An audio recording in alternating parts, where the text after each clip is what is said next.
Hebrews chapter 5.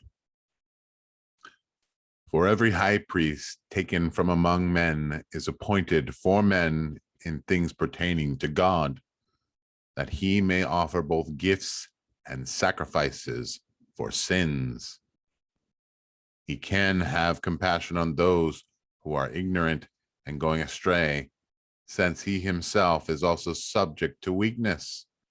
Because of this, he is required, as for the people, so also for himself, to offer sacrifices for the sins.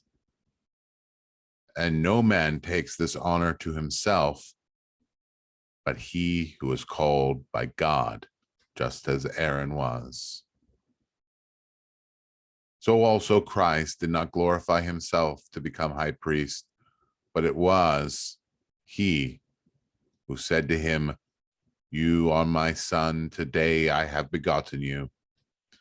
As he also says in another place, "You are a priest forever, according to the order of Melchizedek," who, the days of his flesh, when he had offered up prayers and supplication with vehement cries and tears to God, was able to save him from death, and was heard because of his godly fear. Though he was a son, yet he learned obedience by the things which he suffered, and having been perfected, he became the author of eternal salvation to all who obey him, called by God as high priest, according to the order of Melchizedek, of whom we have much to say and hard to explain, since you have become dull of hearing.